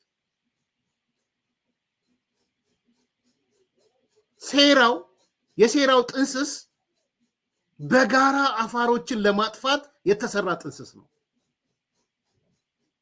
ሚስጥራዊ ደብዳቤ አነሳን ደጋግመን እህታችን እንደው ድገመው ምናምን የምትዩ ነገር አለሽ። እሱን ደጋግመን ያነሳንበት ምክንያት ይሄ ነው። ሚስጥር የሀገር ሚስጥር እየተወጣ እየተሰጠ ግዴለም አፋርን እንምታው የሚል ሚስጥር ኢሳያስ ጽፈው ከኢሳያስ አፋርን አንዳርግልኝ ብሎ አንድ ነገር አድርጋቸው ከዛ ተመለስ ከዛ ኢሳያስ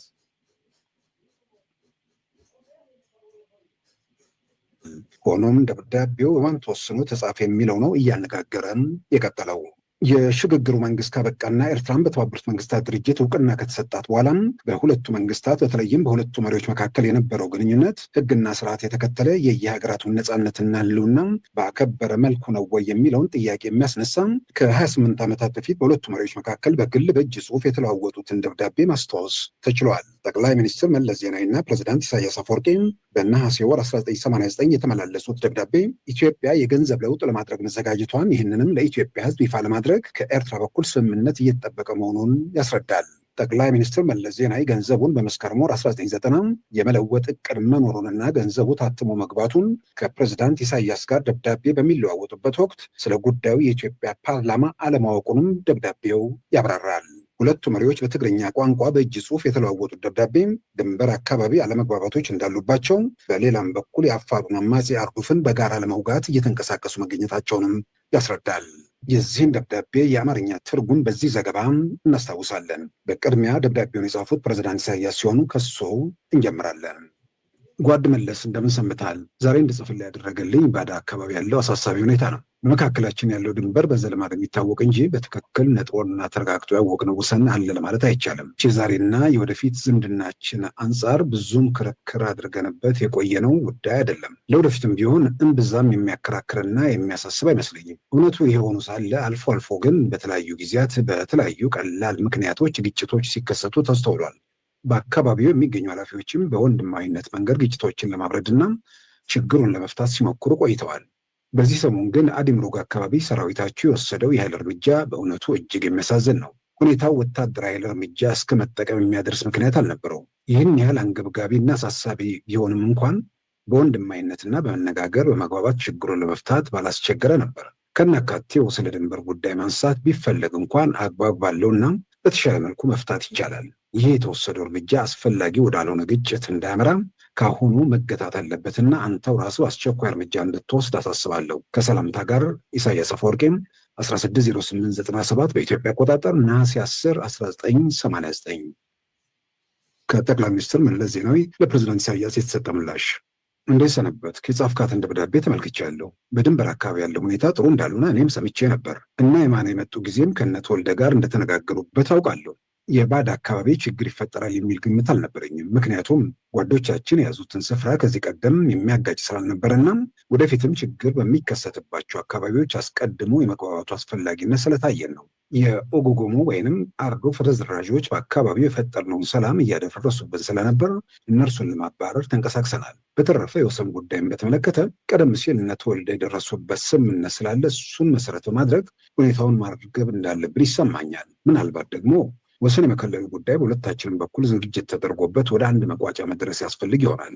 ከአንተ ጋር በተነጋገርነው መሰረት እነ ነዋይን ወደ አስመራ ልኬያቸው ነበር። ይሁን እንጂ ያደረጉት ስብሰባ ሁሉ ፍሬ አልባ ሆኗል። በኤርትራ ውስጥ የሚገኘው በር መጨረሻ ላይ ምን መሆን እንዳለበት ሶስተኛ ወገን ጨምረን እንድናየው፣ ይህንኑ መሰረት በማድረግ በሚደረሰው ስምምነት እንድንጨርሰው።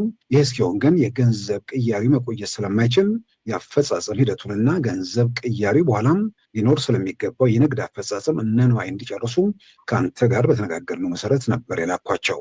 በእነ ብርሃነ በኩል የተሰጣቸው መልስ ግን ኤርትራ ውስጥ ያለውን ብር ሳናውቅ ወይም ደግሞ ጉዳዩ በአገር ደረጃ ከመውጣቱና ከመገለጹ በፊት ስለ ገንዘብ ቅያሪ ሂደትና ዝርዝር አገባብ ለመነጋገር አንችልም የሚል ነው። በዚህም ምክንያት ምንም አይነት እልባት ላይ ሳይደርሱ ተመልሰዋል። ከገንዘብ ለውጡ በኋላ ሶስተኛ ወገን ጨምረን የምንወስነው ውሳኔም ሆነ አስቀድመን የምናደርገው ውሳኔ ልዩነት አይኖረውም። ዞረን በመግባባት የምንፈታው ጉዳይ ነው። ስምምነታችን የፈለገው ደረጃ ላይ ድረስ ሁለታችንም እንደምንተገብረው የሚያጠራጥር ነገር የለም። ስለዚህ ይሄ ጉዳይ ስምምነት ላይ እስኪደርስ ይቆይ የሚባል ጉዳይ አይደለም። ከአንተም ጋር የተግባባንበት ነገር ቢኖር አንደኛው ሌላኛውን ሳይጠብቅ ይቀጥል የሚል ነበር። እኛ አዲሱን ብር በሙሉ አስገብተናል። የመቀየሪያው ጊዜ መስከረም ይሁን የሚል ሀሳብም ስታቀርቡ ስለነበር እኛውም በዚያው መሰረት ተዘጋጅተናል። መስከረም ቀርቶ ጥቅምትንም ካለፈ ግን በሚስጥር የያዝነው ጉዳይ ሚስጥርነቱ ያከትምለታል። እንዲያውም ገና ከአሁኑ አዲስ አበባ ውስጥ መወራት ጀምረዋል። ስለዚህ በሁኔታዎች አስገዳጅነት ወደ ቅያሪው ከመግባት የውህደቱን ጉዳይ አብይ ግምት ሰጥተውና አስፈላጊነቱን ተገንዝበው ለሰዎች መመሪያ ብትሰጥና በሚቀጥለው 15 ቀናት ውስጥ ተገናኝተው ዝርዝር ውይይት ቢያደርጉበት የበለጠ ጠቃሚ ይሆናል። አዲሱን ብር በሙሉ ስላስገባ ነውና ወሬውም እየተናፈሰ በመሆኑ በጥቅምት ወር መጀመሪያ ላይ ለፓርላማው ልንገልጽና ቀጥሎ ወደ ቅያሬው ልንገባ አስበናል። ስለዚህ በአንድ ላይ ተዋህደን እንድንሰራ አንድ ነገር ወስኑና እነ ብርሃነ ተገናኝተው ይጨርሱት መልካም ነው። ተገናኝተው ይጨርሱት የምትል ከሆነ ወዲያውኑ አስታውቀኝና እነ ነዋይን እልካቸዋለሁ። በንግዱ በኩልም እኛ ከሁሉም ሀገራት ጋር በኤልሲ ነው የምናካሄደው። አንተም እንደምታውቀው ከአይኤምኤፍም ጋር ብዙ የሚያለያየን ነገር ይሄ ጉዳይ ነው። ከፕሬዝዳንት ኢሳያስ ለጠቅላይ ሚኒስትር መለስ ለሁለተኛ ጊዜ የተጻፈው ደብዳቤ ደግሞ እንዲህ ይነበባል። በድንበር ላይ ስላለው ሁኔታ ባለኝ መረጃ መሰረት በአዴም ሮጎ የተወሰደው ያለ እርምጃም በማያከራክረን ቦታ ላይ ሳይሆን የእኛ አካላት በነበሩበት አካባቢ አባላቶቻችንን በማንገላታት በማባረርና የቆየውን መስተዳደር በማፈራረስ የተወሰደ እርምጃ ነው። ጉጉሙን ወይም አርዱፍን በተመለከተም እርምጃውን ከመወሰዱ በፊት የየራሳችንን መከላከል እንድናደርግ ባሳወቃችሁን መሰረት የእኛዎቹም ለመተጋገዝ በሚቀራረቡበት ወቅት ነው እርምጃ የወሰዳችሁት። በባድመ አካባቢ የተወሰደው እርምጃ ከዚያ ተለየ አይደለም። ቀደም ሲል እንዳሳወቅኩ የአይነቱ ያለ እርምጃ አስፈላጊ አይደለም። ሁኔታውን በቶሎ ለመቆጣጠርና ለወደፊቱ አመቺ እንዲሆን ለማድረግ በእኛ በኩል ወዲ ኤፍሬም መከላከያ ሚኒስትሩን ማለታቸው ነው የማንና ወዲ ካሳ ጉዳዩን እንዲከታተሉ አስበናል። ስለዚህ በእናንተም በኩል ተመሳሳይ ወይም የተሻለ የምትሉት መፍትሄ የሚያቀርቡ ሰዎች ምረጥና በአስቸኳይ ተገናኝተን ለችግሩ እልባት ያብጁለት የሚል አስተያየት አለኝ። እናም ሀሳብህን ግለጽልኝ። የገንዘብ ለውጡን ሂደት በተመለከተ እኔና አንተ በተስማማነው መሰረት የሚካሄድ ይሆናል። የዓለም ባንክም በጉዳዩ ላይ መሰላቸውን አስተያየት እንዲሰጡበት ተስማምተናል። እነርሱም እንዲያቀላጥፉልንና እኛም እልባት እንድናበጅለት በፍጥነት መንቀሳቀስ እንጂ ጊዜ መውሰድ አይገባንም። በድንበር ላይ የሚኖረውን የንግድ ልውውጥ ግን በእኛ በኩል በቀላሉ የምናየው አልሆነም። ምክንያቱም ብዙ ሕዝብ የሚጎዳና የሚያነካካ ይመስለናል። ወደ እኛ የሚገባውንም ይሁን ከእኛ የሚወጣውን ንግድ ማገት አንችልም። ትላልቅ የሚባሉትን የንግድ ልውውጦች በተመለከተ ገና ካሁኑ ይሄ እንዲሁን ያ እንዲፈጸም የሚል ደንብና ውሳኔ ልንቀርጽለት አንችልም። ጊዜና ሁኔታዎችን እያየን የምንወስን ይሆናል። ይህንን በተመለከተ የእኛ ሰዎች ለነነዋይ በስፋት ያብራሩላቸው ይመስለኛል። አሁን በችኮላ እንዲህ ይደረግ ማለቱ ኋላ ላይ እንቅፋት እንዳይፈጥርና ጉዳዩን በየማዕዘኑ በጥልቀት ለመመልከት እንዲያስችል ተቀራርቦ መነጋገርና መወያየት ይጠይቃል። ከሰላምታ ጋር ጓደ ኢሳያስ አፈወርቂ ነሐሴ 25 1997 በኢትዮጵያ አቆጣጠር ነሐሴ 19 1989 ዓ.ም። ይህን ደብዳቤ ለመጀመሪያ ጊዜ ይፋ ያደረገው የኤርትራ መንግስት ሲሆን ሁለቱ ሀገራት ወደ ጦርነት በገቡ ማግስት በሐምሌ ወር 1990 ሆየት በተባለም የኤርትራ መንግስት ልሳን ላይ ታተመ። የደብዳቤዎቹን የአማርኛ ትርጉም ኢትዮጵያ ጋዜጣና መጽሔት በወቅቱ ማሰራጨቱን ማስታወስ ተችሏል። ደብዳቤው ከተጻጻፉ ከ9 ወራት በኋላ በግንቦት ወር 1990 የኢትዮጵያና ኤርትራ ጦርነት መፈንዳቱ ይታወሳል። ድገምልን ላላችሁም ያው ቃሌን ጠብቅ ያለው በጣም ታሪካዊ ነው። ማንም ከዚህኛው በኩል ትክክል አይደለም ብሎ እንትን ሊያደርገው የቻለ አካል አይደለም። ያው በኢትዮጵያም የታተመ መጽሔት ነው ኢትዮጲስ በወቅቱ። ስለዚህ ስህተት ወይ የሆነ ነገር ቢሆን እርምጃ የሚወሰድ ነበረ። እንትም ጥያቄ ምልክት ላነሳችሁ ሰዎች ማለት ነው። ሰው በአጠቃላይ ግን ይሄ ሳውዘርን ሬድ ሲ ወይም የደንከል ዞን ሌላኛው የኤርትራ ራስ ምታት ነው ማለት ነው። ሰው ስንጠቀልለው የኤርትራን የመፍረስ አደጋ ከዚህ ጋር ማያያዙ በጣም ጠቃሚ ይሆናል ማለት ነው። በመጨረሻ ኤርትራ ፋክተር ነው። ይሄ ስለ ፍራጃይሉ ብዙ ሰዓት አነሳን። ኤርትራ ፋክተሮች ናቸው። ኤርትራ ፋክተር ላይ ጀነራል ጻድቃን ሁለት ፋክተሮችን ያስቀምጠው። ሁለት ፋክተሮች ናቸው ቶሎ ለማለት። አንደኛው ምንድነው የሚለው የኤርትራ ፋክተር ሉዓላዊነቴን አስከብራለሁ በሚል ሰበብ በአገር ውስጥ የጦርነት ቅስቀሳ ታደርጋለች፣ የውክልና ቡድኖችን ታሰማራለች ሲሆን ይህን ከኤርትራ አገርነት ጀምሮ የቆየ ነው። ያኔ ዶክተር ጌዲዮን ኢሳያስ ፋክተር ያለው ማለት ነው። አንደኛው ኤርትራ ፋክተር እሱ ነው።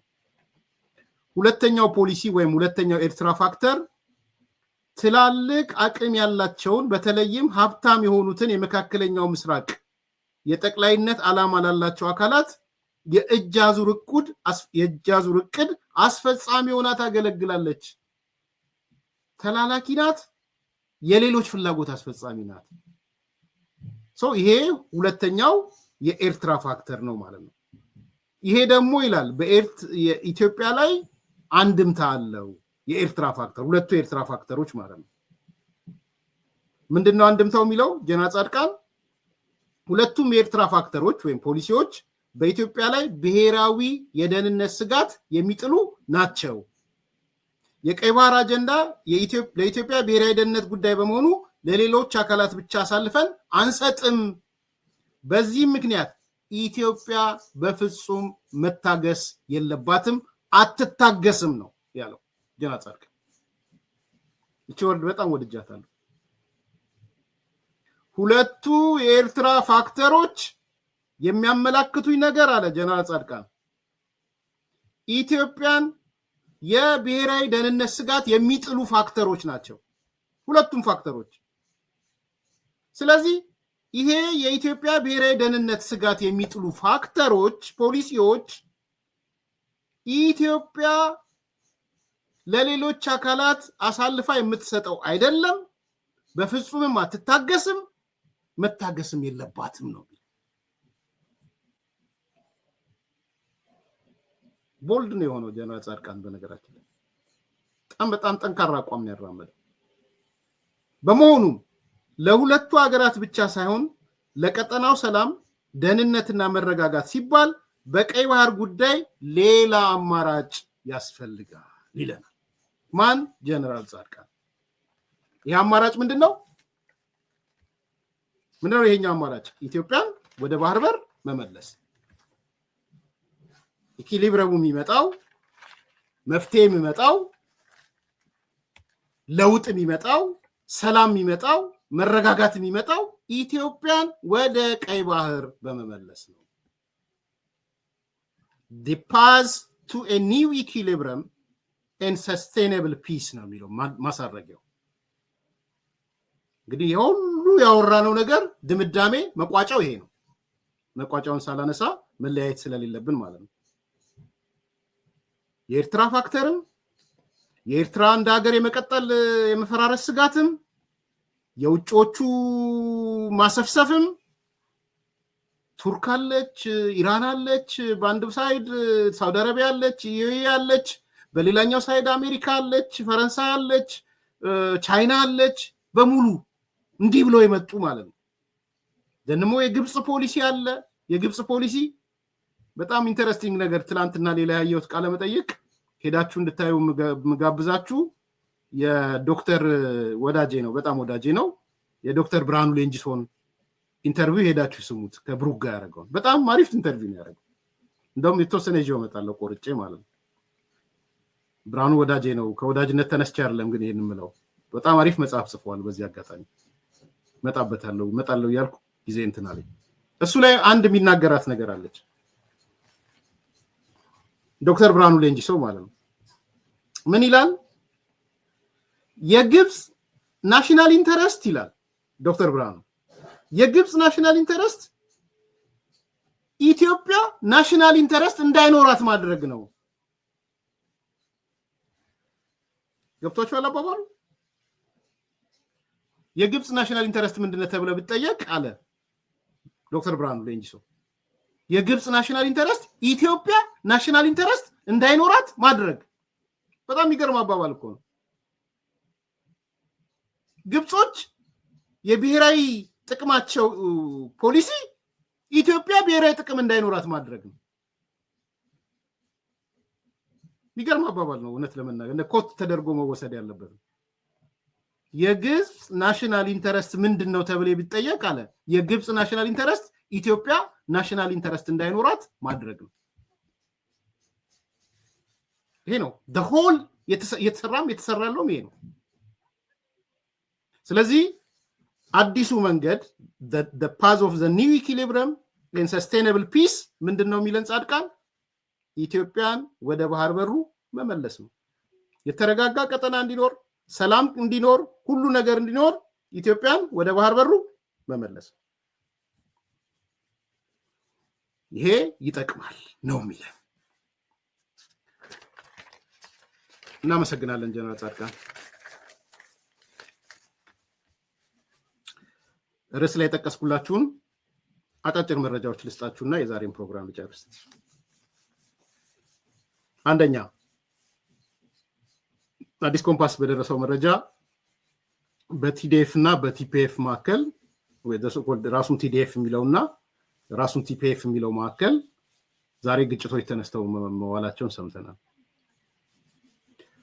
በደረሰ መረጃ መሰረት የትግራይ ሰላማዊ ኃይል በሚባለውና የትግራይ መከላከያ ኃይል ወይም ቲዲኤፍ መካከል ድጋሚ ግጭት ተቀስቅሷል። የተቀሰቀሰው ህዳር 12 2018 በአፋር ክልል ማጋላ ወረዳ ቆንሳ ቀበሌ ዶያ የተባለች አካባቢ ነው። የግጭቱ መንስኤ የነ ጀነራል ዮሐንስና የነ ሞንጆሪኖ ሰራዊት አርሚ 43 የሚባለው ሁለተኛ ኮር ኳርተር የተባለ ክፍለ ጦር ድንበር ጥሶ ወደ አፋር ዘልቆ መግባቱ ነው። ደግሞዋል። የግጭቱ መንስኤ የነ ጀነራል ዮሐንስና የነ ሞንጆሪኖ ሰራዊት አርሚ 43 የሚባለው ሁለተኛ ኮር ኳርተር ክፍለ ጦር የሚባለው ድንበር ጥሶ ወደ አፋር ክልል በመግባቱ ምክንያት ነው። ይሄ አርሚ 43 ሁለተኛ ኮር ኳርተር የተባለው ክፍለ ጦር ዘረፋ ሲያደርግ እንደነበረና በዘረፋው የአፋርን ህዝብ የመዝረፍ ስራ ስለነበረ ቲፒኤፎቹ አትዘርፉም በሚል ቶክስ እንደተከፈተን የሰማነው። በዚህ ምክንያት ከቲዲኤፍ አንድ ሰው ሞቷል፣ 3 ሰዎች ቆስለዋል። ከቲፒኤፍ ደግሞ አንድ ሰው ቆስሏል። አንዱ መረጃ ይሄ ነው። ሌላ ጊዜ በሰፊው ሐሳቡን እናነሳዋለን። ሁለተኛው የዓለም ገብረዋህድ ቡድን ነው። የዓለም ገብረዋህድ ቡድን በህወሓት ማዕከላዊ ኮሚቴ ስብሰባ ላይ ከፍተኛ መከፋፈል እንደነበረ ተሰምቷል። መግለጫዎቹም በስምምነት የወጡ አይደለም የሚል ነው የደረሰን። በተለይ በአቶ ዓለም ገብረዋህድ ቡድን ውስጥ ያሉ ሰዎች በግላጭ አካሄዳችን ልክ አይደለም የሚል ተቃውሞ ማሰማታቸውን ሰምተናል። ስም ዝርዝራቸውን ደርሶናል። እንግዲህ ቶሎ ለማለት የአቶ ዓለም ገብረዋህድ ውስጥ ያሉ የህወሓት ማዕከላዊ ኮሚቴ የተሰረዘው ውስጥ ማለት ነው። ፍስሐ ኃይሌ 1፣ ዶክተር ጸጋይ ጤና ቢሮ 2፣ ዶክተር ሀፍተ ጽዮን 3፣ ተክላይ ገብረመድን 4፣ ካላዩ ገብረ ህይወት 5፣ ሊያ ካሳ 6፣ ዓለም ብርሃን ሀረፋይኔ 7፣ ዶክተር አብርሃም የምስራቅ ዞን አስተዳዳሪ 8፣ ወልዱ አብርሃ 9፣ ዝናቡ ገብረመድን ደቡብ ዞን አስተዳዳሪ 10፣ ኢያሱ ተስፋይ 11፣ ዶክተር ጉሽ ኪሮስ 12፣ ፈናን አብርሃ 13፣ ክብሮም ፍሳዬ 14፣ አቶ ዓለም ገብረዋህድ 15። እነዚህ አካላቶች የተለየ ሀሳብ ማንሳታቸውን ከነ ሞንጆሪኖ ካለው ጋር መገዳደራቸውን ሰምተናል። በዋናነት የልዩነት ያነሷቸው አጀንዳዎች 8 ፖይንቶች ናቸው። እነ ገብረዋህድ ያነሷቸው ማለት ነው። ዓለም ገብረዋህድ አንደኛ፣ ህወሓት የድርጅቱ አሰራርን በመጣስ ከኤርትራ መንግስት ጋር መጣመሩ ትክክል አይደለም። ሁለተኛ፣ የራሳችንን ሰራዊት ሞራልና ብቃት ሳይኖር ጦርነት መቀስቀስ አደጋ ውስጥ ህዝባችንን አደጋ ውስጥ የሚከት ነው፣ እኛንም አደጋ ውስጥ የሚከት ነው። ይሄ ነገር መቆም አለበት። ሶስተኛ፣ በህወሓት ስራ አስፈጻሚና ማዕከላዊ ኮሚቴ ውስጥ የአመራር ብቃት የለም፣ የአመራር ለውጥ መካሄድ አለበት። አራተኛ፣ ከፌዴራል መንግስት ጋር ያለንን ልዩነት በሰላማዊ መንገድ ለመፍታት ሳንሞክር ከኤርትራ መንግስትና ከኢትዮጵያ ታጣቂ ኃይሎች ጋር ጽምዶ መግባታችን ትክክል አይደለም። አምስተኛ፣ ትግራይን ህወሓት ብቻውን ለመምራት ማሰብ ትክክል አይደለም። ተቃዋሚዎቻችንን፣ ተፎካካሪዎቻችንን የመንግስት አካል ማድረግ አለብን። 6፣ በትግራይ ውስጥ እየተፈጸመ ያለው የሰብአዊ መብት ጥሰት፣ ዝርፊያ፣ መሬትና ማዕድን ወረራ ከህዝብ ጋር እያጋጨን ነው። 7፣ ቲዲኤፍ እና ቲፒኤፍ ጋር ያለውን ልዩነት በሰላም እንፍታው። እርስ በርስ መዋጋት ከጀመርን ማለቂያ የሌለው ቀውስ ውስጥ እንገባለን። 8፣ ለትግራይ ጊዜያዊ መንግስት ፕሬዝዳንት ነፃነቱን እንጠብቅለት። ሁሉም እየወጣ ፕሬዝዳንት የሚጫወተውን ነገር ያቁም የሚል ነገር ማንሳታቸውን መረጃዎቹ ደርሰውናል። ይሄ ማለት እንግዲህ የዓለም ገብረዋህድ ቡድን ማለት ነው። እነዚህ ነገሮች ወዴት ያመራሉ የሚለውን ምናልባት ሌላ ጊዜ ከጊዜ አንጻር ዘርዘር አድርገን እናያቸዋለን። መረጃ ስላስቀመጥኩ በዚህ ደረጃ እንድታዩት ነው። ላይክ አድርጉ፣ ሰብስክራይብ አድርጉ፣ ሼር አድርጉ። መልካም ቀን። ሜሪትስ ፕሮፐርቲ ቀድመው ለሚመጡ የ30% ቅናሽ ያገኛሉ ይሎታል። ቤተ መንግስት አቅራቢያ አራዳ ፓርክና ፍሬንድሺፕ ፓርክ ከፊትና ከኋላ ያደመቀው አፓርትመንቶቻችን ባለ 1 መኝታ ሙሉ በሙሉ ሽያጭ ማጠናቀቃችንን እየገለጽን ባለ 2 እና ባለ 3 መኝታ በካሽ ለሚከፍሉ 30% ቅናሽ የተደረገባቸውን አፓርትመንቶች እንሆ ብለናል። ባለ 2 መኝታ በ5.9 ሚሊዮን ብር ጠቅላላ ክፍያ፣ ባለ 3 መኝታ በ8 ሚሊዮን ብር አጠቃላይ ክፍያ የማለት ቀድመው ለሚመጡ በካሬ 90 ሺህ ብር የነበረውን በ63 ሺህ ብር ብቻ እየሸጥን እንገኛለን። በዚህ መንደር መዋኛ ገንዳ፣ ጂምናዚየም፣ ደረጃውን የጠበቀ ሰፋፊ ሊፍቶች፣ ምቹና በቂ መኪና ማቆሚያ ቦታዎች፣ ዘመናዊ የደረቅ ቆሻሻ ማስወገጃና አውቶማቲክ ጄኔሬተር የተገጠመላቸው እንዲሁም የከርሰ ምድር ውሃና ለተለያዩ አገልግሎቶች የሚውል ሰገነትም በአንድ አካቷል። ለበለጠ መረጃ ከታች ባለው ስልክ ይደውሉ። ሜሪትስ ፕሮፐርቲ ቀድመው ለሚመጡ የ30% ቅናሽ ያገኛሉ ይሎታል። ቤተ መንግስት አቅራቢያ አራዳ ፓርክና ፍሬንድሺፕ ፓርክ ከፊትና ከኋላ ያደመቀው አፓርትመንቶቻችን ባለ 1 መኝታ ሙሉ በሙሉ ሽያጭ ማጠናቀቃችንን እየገለጽን ባለ 2 እና ባለ 3 መኝታ በካሽ ለሚከፍሉ 30% ቅናሽ የተደረገባቸውን አፓርትመንቶች እንሆ ብለናል። ባለ 2 መኝታ በ5.9 ሚሊዮን ብር ጠቅላላ ክፍያ፣ ባለ 3 መኝታ በ8 ሚሊዮን ብር አጠቃላይ ክፍያ የማለት ቀድመው ለሚመጡ በካሬ 90 ሺህ ብር የነበረውን በ63 ሺህ ብር ብቻ እየሸጥን እንገኛለን። በዚህ መንደር መዋኛ ገንዳ፣ ጂምናዚየም፣ ደረጃውን የጠበቀ ሰፋፊ ሊፍቶች፣ ምቹና በቂ መኪና ማቆሚያ ቦታዎች፣ ዘመናዊ የደረቅ ቆሻሻ ማስወገጃና አውቶማቲክ ጄኔሬተር የተገጠመላቸው እንዲሁም የከርሰ ምድር ውሃና ለተለያዩ አገልግሎቶች የሚውል ሰገነትም በአንድ አካቷል። ለበለጠ መረጃ ከታች ባለው ስልክ ይደውሉ።